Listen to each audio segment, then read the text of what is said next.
Hello दोस्तों, कैसे हो आप लोग? आशा करते हैं कि सब अच्छे होंगे। तो welcome back to the channel.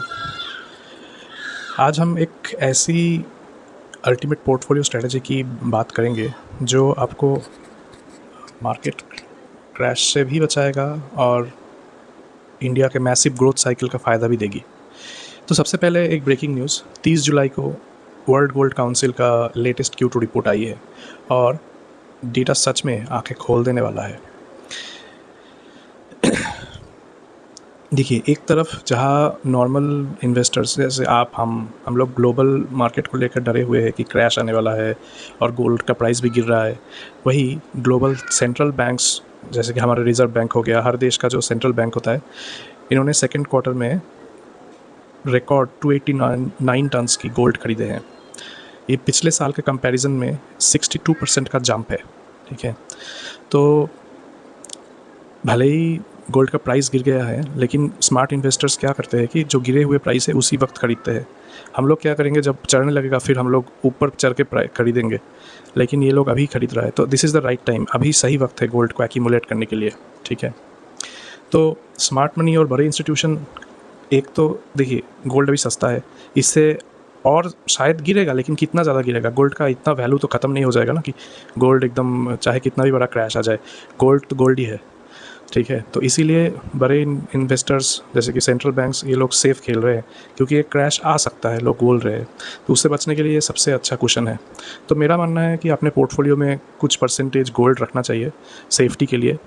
Crash तो वैसे आ सकता है क्योंकि जो AI बूम हुआ है और जो चारों तरफ चल रहा है, आज ही जैसे कि खबर आया बिटकॉइन का चोरी हो गया, फिर आगे क्या क्या होगा पता नहीं, दुनिया में जो वॉर चल रहा है, ट्रंप कभी भी कुछ भी बयान दे रहा है। ठीक है, और इस सब के बीच में AI का प्राइस जो है बहुत ऊपर जा चुका है, तो एक क्रैश आ सकता है। बड़े बड़े इन्वेस्टर्स जैसे कि आई थिंक क्या नाम है उनका, मार्क फेबिन, उन्होंने भी बताया है, और भी बहुत बड़े इन्वेस्टर्स जो है बता रहे हैं। लेकिन और फिर अभी एक नया चीज़ आया है, वो एस्ट्रोलॉजर्स लोग भी आजकल शेयर मार्केट का एनालिसिस और प्रेडिक्शन दे रहे हैं, तो वो लोगों के हिसाब से भी एक क्रैश आ सकता है।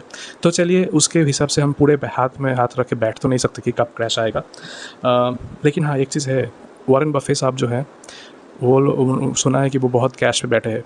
ठीक है, वो में इन्वेस्ट कर नहीं रहे या कम कर रहे हैं, लेकिन मेरे हिसाब से गोल्ड में इन्वेस्ट करना इज़ आई थिंक गुड, क्योंकि मैं खुद कर रहा हूँ।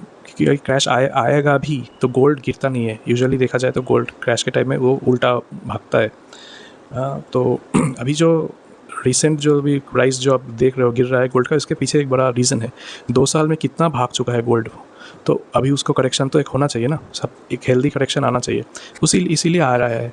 तो उससे घबराना नहीं है आई थिंक, क्योंकि सेंट्रल बैंक्स खरीद रहे हैं, तो ये हम जैसे छोटे इन्वेस्टर्स को भी थोड़ा थोड़ा अपने बजट के हिसाब से एक्यूमुलेट कर लेना चाहिए। एक चीज़ और, रिसेंटली अभी देख रहे हैं कि अभी इंडियन मार्केट भी बहुत ऊपर भागना शुरू है। ठीक है, स्पेशली आज तो बहुत, मतलब लास्ट एक वीक से ही आप देखोगे निफ्टी सेंसेक्स सब भाग चुका है। तो अभी एक रिपोर्ट बता रहा है कि फॉरेन इन्वेस्टर्स पैसा डाल रहा है, अभी फॉरेन इन्वेस्टर्स का पैसा इंडिया में आ रहा है, ये बहुत अच्छी बात है। हाँ, लेकिन अभी ट्रंप का एक बयान से वो घूम भी सकता है, वो बता नहीं सकते, लेकिन कुछ कुछ सेक्टर्स है जो कभी डूब नहीं सकता, जैसे कि थोड़ा उसमें करेक्शन आएगा, वो तो नॉर्मल सी बात है, हर स्टॉक में आता है, लेकिन वापस से वो घूम जाता है क्योंकि वो अच्छा स्टॉक है, वो कभी डूब नहीं सकता है, ऐसा स्टॉक है। ऐसा एक स्टॉक अभी आते हैं हमारे इक्विटी पोर्टफोलियो पर। अगर आप इंडिया के इंफ्रास्ट्रक्चर का सनराइज सेक्टर्स जैसे EV, सोलर और AI में इन्वेस्ट करना चाहते हैं, तो आपको स्टेट बैंक ऑफ इंडिया जो है SBI, उसको स्ट्रिक्टली ट्रैक करना चाहिए। क्यों? क्योंकि आपको क्या लगता है, देश में जो मैसिव अभी इंफ्रास्ट्रक्चर बिल्ड हो रहा है, मान लीजिए जो एक डेटा सेंटर हो गया 32 मेगावाट डेटा सेंटर्स, या गीगा स्केल ग्रीन हाइड्रोजन जो प्लांट्स बनाने के लिए जो पैसा चाहिए, वो कहाँ से आएगा? इन सभी मैसिव मेगा प्रोजेक्ट्स को बिल्ड करने के लिए एस्ट्रोनॉमिकल डेट चाहिए होता है, और ये एंट्री उसी वक्त हो जाता है SBI का, क्योंकि SBI ही है इंडिया का सबसे बड़ा पब्लिक सेक्टर बैंक, जो PSU बैंक्स जिसको बोलते हैं। ठीक है, और इन्हीं इंफ्रास्ट्रक्चर और ग्रीन एनर्जी ट्रांजिशन का प्राइमरी अंडरराइटर वही है SBI। अगर L&T जैसा कंपनीज फिजिकली कंक्रीट डाल रहे हैं, तो SBI वो इंस्टीट्यूशन है जो इन मैसिव प्रोजेक्ट्स को एक्चुअल में फंड कर रहा है। ये एक डायरेक्ट प्ले है इंडिया के क्रेडिट और कैपेक्स सुपर साइकिल पर। ठीक है। और अब बात करते हैं उस कंपनी की जो कि इन सनराइज़ प्रोजेक्ट्स को ज़मीन पर ऊपर उतार रही है, जैसे जो कि है लार्सन एंड टर्बो एल&टी। अब एक सिर्फ ये पुराना हैवी इंजीनियरिंग कंस्ट्रक्शन कंपनी नहीं रहेगा यार दोस्तों, ठीक है। इंडिया अभी इनका तो इंडिया में बिज़नेस है ही है।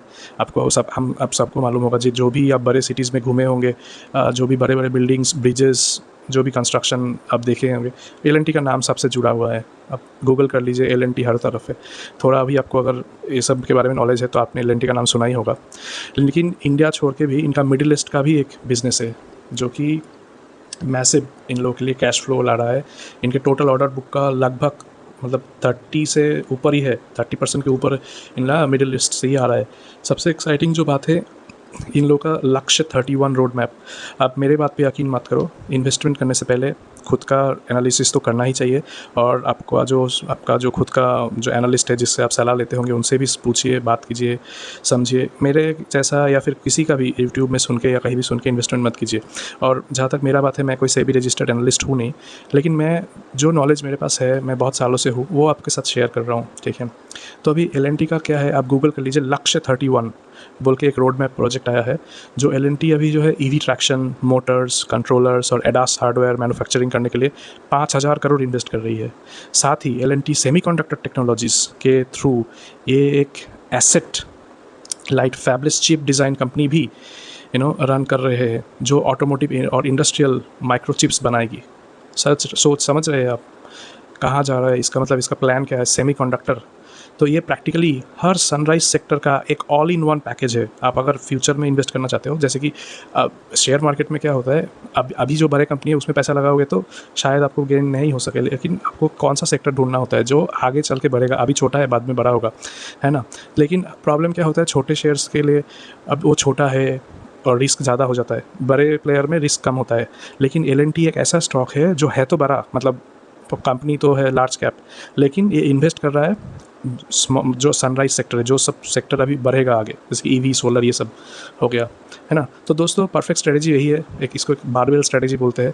एक तरफ गोल्ड आपके पोर्टफोलियो को प्रोटेक्ट करेगा और दूसरी तरफ एसबीआई और एल&टी जो है आपको इंडिया के नेक्स्ट जनरेशन इंफ्रा और टेक बूम के डायरेक्ट कंपाउंडिंग का रिटर्न देंगे। तो जैसे कि एक और रिपोर्ट में ये भी मैंने सुना है कि जो अभी फॉरेन इन्वेस्टर्स का पैसा आ रहा है वो भी ज़्यादातर इसी सेक्टर्स में, स्पेशली एसबीआई जैसे कि पीएसयू बैंक्स ज़्यादातर इसमें जा रहा है, ठीक है। तो अगर ये आप डीप डाइव एनालिसिस आपको पसंद आई तो वीडियो को लाइक करें, अपने दोस्तों के साथ शेयर करें और चैनल को सब्सक्राइब करना ना भूलें, ठीक है। मिलते हैं आपसे नेक्स्ट वीडियो में। और मैं ज़्यादा वीडियो नहीं बनाता हूँ क्योंकि मेरा मानना है शेयर मार्केट में सबसे अच्छा एक्शन वही होता है कि कुछ एक्शन ना लो, ज़्यादा मत उछलना अच्छा नहीं होता है। लॉन्ग टर्म इन्वेस्टमेंट मैं करता हूँ और मैं हूँ ही लॉन्ग टर्म इन्वेस्टर, ठीक है। तो जो अभी एसबीआई बताया, एल&टी और गोल्ड, ये तीनों में मैं खुद इन्वेस्टेड हूँ, तो सोचा कि शेयर कर दूँ आप लोगों से, ठीक है। तो मैं यूट्यूब मेरा मेन काम है नहीं, आप देखे होंगे मैं ज़्यादा वीडियो डालता नहीं हूँ, लेकिन कभी कभी मन करता है कि शेयर कर दूँ लोगों के साथ, शायद लोगों का भला हो जाए, तो उतना ही, ठीक है। मेरे को लगता है ये सब स्टॉक आगे बढ़ेगा। कुछ दिन पहले मैं उज्जीवन स्मॉल फाइनेंस का एक वीडियो बनाया था, आपने वो देखा होगा। आप देखिए कितना भाग चुका है वो उज्जीवन स्मॉल फाइनेंस बैंक, शायद कोई व्यू नहीं किया था वो वीडियो में, देखा, ज़्यादा व्यू नहीं है, ठीक है। तो मैंने तो अच्छा सा प्रॉफिट ले लिया उससे, ठीक है। तो जो भी है, फिर से बताना चाहूँगा, मैं कोई सेबी रजिस्टर्ड एनालिस्ट हूँ नहीं, तो कृपया मेरे बात पे कोई बाई सेल नहीं कीजिए, ये कोई बाई सेल रिकमेंडेशन नहीं है। जो भी मैं बताया ये मेरा थॉट है कि मेरे को क्या लगता है मार्केट में क्या होने हो सकता है। लेकिन आप कोई इन्वेस्टमेंट करने से पहले अपना सेबी रजिस्टर्ड एनालिस्ट हो या जो भी आपका एनालिस्ट हो उससे पूछिए। और सबसे मैं जो करता हूँ खुद, गूगल कीजिए, हर चीज़ का गूगल कीजिए, सोचिए, देखिए। एल&टी का आप जाके रिसर्च कीजिए, गूगल में सब अवेलेबल है। गोल्ड का जो WGC का रिपोर्ट है वो भी अवेलेबल है, ठीक है। जो एसबीआई का क्या हो रहा है क्या नहीं हो रहा है उसका थोड़ा बहुत आपको गूगल में मिल ही जाता है, ठीक है। अभी एफआईआई का पैसा कहाँ जा रहा है ये सब मिल जाएगा गूगल में, आपको सर्च करना आना चाहिए, ठीक है। किसी के बात पे यकीन मत करो, लेकिन खुद का रिसर्च करोगे ना तो आपको एक कॉन्फिडेंस रहेगा। क्या होता है, दूसरे की बात सुन के आप पैसा डाल दोगे ना, 2 दिन बाद स्टॉक अगर 10% गिर गया तो आपको लगेगा क्या हो रहा है। लेकिन आप अगर खुद रिसर्च करके डालोगे, आपको अगर खुद कॉन्फिडेंस है कि हाँ ये स्टॉक अच्छा है, ये बढ़ेगा, तो ना अगर वो 4-5%, 10% गिर भी गया तभी आप डरोगे नहीं, बेचोगे नहीं। अभी मैंने जो गोल्ड में लगाया था ना पैसा, वो कुछ लॉस में ही है, लेकिन फिर मैं डर नहीं रहा हूँ और मेरे को पता है कि गोल्ड है वो, ठीक है, वो बढ़ ही जाएगा। तो ऐसा कॉन्विक्शन होना चाहिए, कॉन्फिडेंस होना चाहिए। लोगों के सुन के ये कॉन्विक्शन और कॉन्फिडेंस आता नहीं है, खुद रिसर्च करोगे तभी जाके कॉन्विक्शन आएगा। चलिए बहुत बोल दिया, हैप्पी इन्वेस्टिंग, बाय।